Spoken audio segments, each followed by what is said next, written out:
ان الدین عند اللہ الاسلام وآیۃ لہم اللیل نسلخ منہ النہار فاذا ہم مظلمون۔ اس آیت سے میں یہ بات کیا کرتا ہوں کہ دنیا میں اصل اندھیرا ہے۔ اللہ تعالیٰ نے کہا میری نشانیوں میں سے رات ہے، اس پر سے میں دن کی کھال اتار لیتا ہوں۔ سلخ یسلخ، کھال اتارنا۔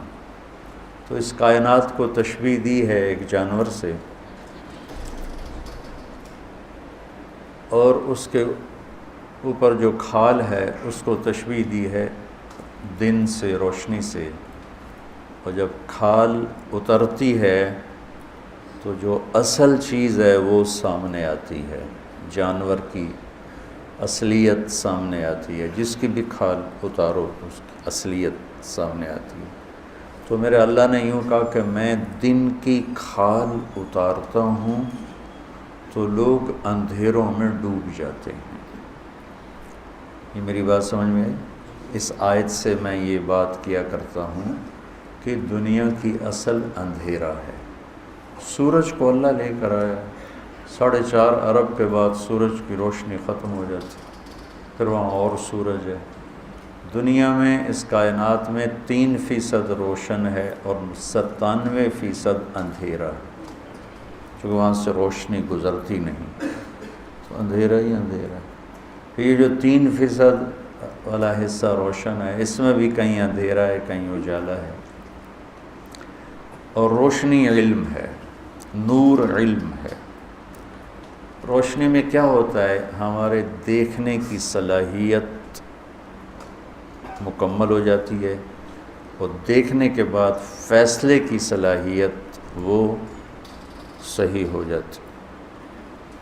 جب اندھیرا چھاتا ہے تو دیکھنا بھی مشکل ہو جاتا ہے، پھر فیصلہ بھی مشکل ہو جاتا ہے۔ جب دھند آتی ہے تو کیسے موٹر وے پر بھی لوگ 30 کی رفتار سے جا رہے ہوتے ہیں، 50 کی رفتار سے جا رہے ہوتے ہیں، چونکہ نظر نہیں آ رہا۔ میرے سامنے 4 گاڑیاں ٹکرائی آپس میں، کچھ تیزی میں جا رہے تھے اور ہم وہ دھند سے ڈر کے آہستہ آہستہ جا رہے تھے، تو میرے بالکل آگے ٹھا ٹھا ٹھا ٹھا ٹھا ایک موٹر والے نے مجھے تیزی سے کراس کیا، جا کے بیچ میں لگا۔ 4 گاڑیاں کٹھی ٹکرائی پڑی تھیں کہ دیکھنے کی صلاحیت روشنی کے نہ ہونے کی وجہ سے کم ہو گئی۔ تو 3 نور ہیں جو مل کر روشنی، دل کی روشنی کا سامان بنتے ہیں، اور 3 نور ہیں جو کائنات کی روشنی کا سامان بنتے ہیں۔ سورج ہے، چاند ہے، ستارے ہیں۔ ان 3 نور سے ہم اس دنیا کو دیکھنے پرکھنے کے قابل ہوتے ہیں۔ دل کی دنیا میں بھی اندھیرا ہے، اس کے لیے بھی 3 نور اللہ نے اتارے ہیں۔ اللہ نور السماوات والارض، اللہ نور ہے زمین آسمان کا۔ قد جاءکم من اللہ نور و کتاب مبین، اللہ کا رسول ہے نور میرے اللہ کا تمہارے پر۔ قد جاءکم من اللہ نور، نور سے مراد اللہ کے نبی، و کتاب مبین قرآن۔ واتبعوا النور الذی انزل معہ، اور جنہوں نے اتباع کیا اس نور کا جس کو اتارا گیا اس محبوب نبی کے ساتھ۔ اللہ کے نبی نور، قرآن نور، میرے اللہ کا نور، یہ 3 نور مل کر دل کو روشن کرتے ہیں، دل کو روشن کرتے ہیں۔ سورج جب روشنی دے رہا ہوتا ہے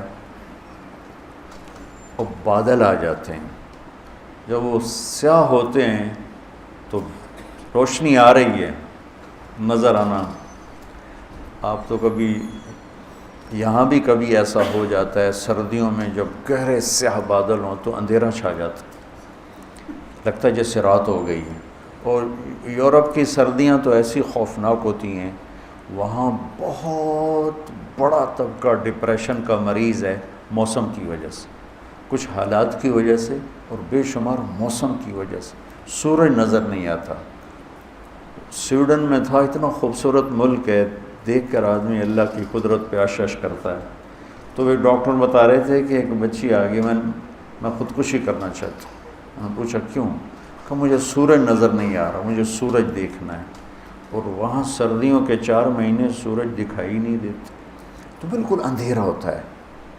تو اس میں دیکھنا جب کمزور ہوتا ہے تو فیصلے کی طاقت بھی کمزور۔ میری بات سمجھ میں یار؟ ایک آیت اس کے ساتھ جوڑو،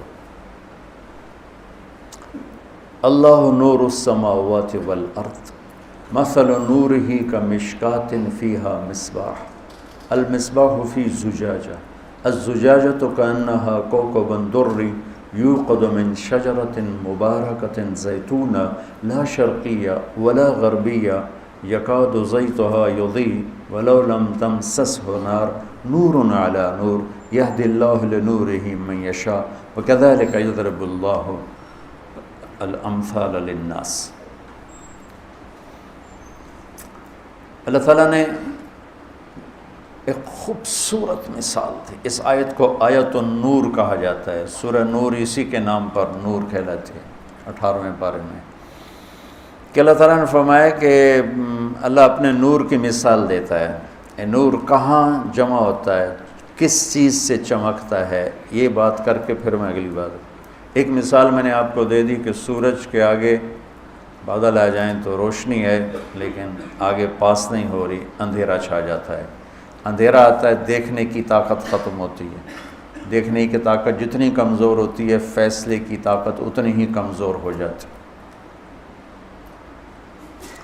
تو اللہ تعالیٰ نے فرمایا مثل نورہ کمشکاۃ فیہا مصباح، کہ اب تو وہ زمانہ نہیں رہا جب بجلی نہیں ہوتی تھی تو دیواروں میں ایک ایسے کھڈا سا ہوتا تھا، اس میں چراغ رکھا جاتا تھا۔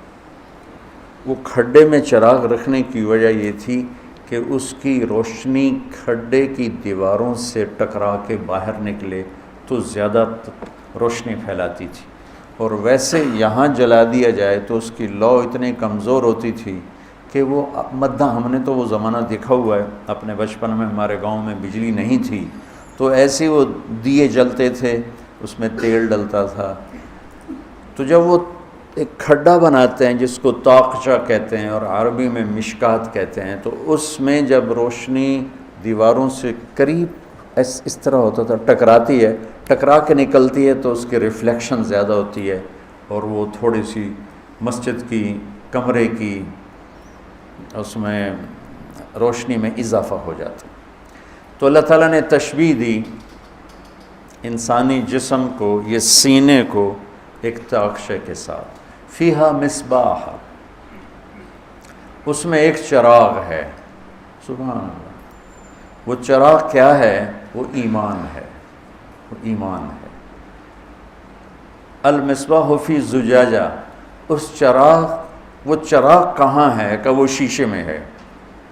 یہ جو لالٹینیں تو دیکھی ہیں نا آپ لوگوں نے، اور لیمپ تو شاید نہیں دیکھی ہوں گے، لالٹینیں دیکھی ہوں گی۔ جب ہمارے یہاں بجلی نہیں ہوتی تھی تو عصر کے بعد ایک نوکر کا کام یہ ہوتا تھا کہ وہ ساری لالٹینیں اور سارے لیمپ نکال کے ان کے شیشوں کو صاف کرتا، چمکاتا تھا، کیونکہ جتنی شیشے میں چمک آتی تھی اتنا روشنی کا انعکاس اور ریفلیکشن زیادہ ہوتا تھا۔ تو اس کا نام فریدہ تھا، فریدہ۔ تو مجھے آج بھی اپنی ماں کے آواز کا، وے فریدہ، وہ لالٹینہ صاف کر، لیمپ صاف کر۔ ہمارے والد کے کمرے میں لیمپ ہوتا تھا اور ہمارے کمروں میں لالٹینیں ہوتی تھی، تو اس کو چمکا رہا ہوتا تھا اور صاف کر رہا ہوتا تھا۔ تو جب اس پہ دھبے ہوتے ہیں تو روشنی اس کے اندر سمٹ جاتی ہے کہ وہ دھبے اس روشنی کو نکلنے نہیں دیتے۔ تو المصباح فی زجاجہ، وہ جو ایمان، وہ جو مصباح، وہ جو چراغ ہے، وہ ایمان ہے، وہ ایک شیشے میں ہے۔ وہ شیشہ کون سا ہے؟ وہ شیشہ دل ہے، دل ہے۔ وہ دل کیسا ہے؟ کأنہا کوکب دری، وہ اتنا چمکدار ہے کہ اس میں نہ کسی کا بغض ہے، نہ کسی کی نفرت ہے، نہ کسی سے حسد ہے، نہ اس میں کسی کبیرہ گناہ کا دھبہ ہے، نہ داغ ہے، تو ایسا چمکتا ہے جیسے ستارہ چمکتا ہو۔ تو جب وہ ایمان کی شمع اس شیشے کے خول میں آتی ہے تو اس کی روشنی دگنی تگنی ہو جاتی ہے۔ یوقد من شجرۃ مبارکہ، اس میں تیل کون سا ڈلتا ہے؟ اس میں تیل یہ ڈلتا ہے جس کو زیتون سے تشبیہ دی ہے، وہ یہ میرے رب کا قرآن ہے، یہ میرے رب کا کلام ہے۔ اس میں جو علم ہے وہ اس ایمان کے چراغ کا تیل ہے، اور وہ چراغ دل کے شیشے میں ہے۔ دل کے شیشے پہ داغ دھبے ہوں گے، روشنی بند، لہٰذا عالم ہو کے بھی اندھا ہوگا اور جاہل ہو کے بھی اندھا ہوگا۔ علم کے باوجود زندگی نہیں بدلتی کہ دل پہ داغ ہیں۔ اور بتا دوں، سب سے بڑا داغ، سب سے زیادہ جو بادل جو سورج کو روکتا ہے وہ کالا بادل ہے۔ کالا بادل آتے ہیں، ہلکے پھلکے بھی ہوتے ہیں، سفید بھی ہوتے ہیں، کوئی تھوڑے سے سرمئی ہوتے ہیں، لیکن جو کالا بادل ہوتا ہے وہ بالکل سورج کی روشنی کو بند کر دیتا ہے۔ دل کے داغ میں سب سے بڑا دھبا، سب سے بڑا دھبا وہ لوگوں سے نفرت اور بغض ہے۔ اس سے بڑا دھبا اور کوئی نہیں ہے۔ جب یہ لوگوں کے بارے میں منفی سوچے گا، نفرت کرے گا، بغض رکھے گا، اپنے آپ کو سپیریئر سمجھے گا، بڑا سمجھے گا، تو اس کے دل کے اوپر اتنے گہرے بادل آئیں گے کہ علم کی شمع کی شعائیں باہر نہیں جا سکیں گی، اندر ہی دفن ہو کے۔ جیسے آپ لیمپ کے شیشے پر کالا پینٹ کر دو تو پھر اس کا جلنا نہ جلنا برابر ہو جاتا۔ تو دل پر کلا بران علی قلوبہم ما کانوا یکسبون، رین، داغ، ان کے دلوں پہ داغ لگ گئے جو کچھ یہ کرتے تھے۔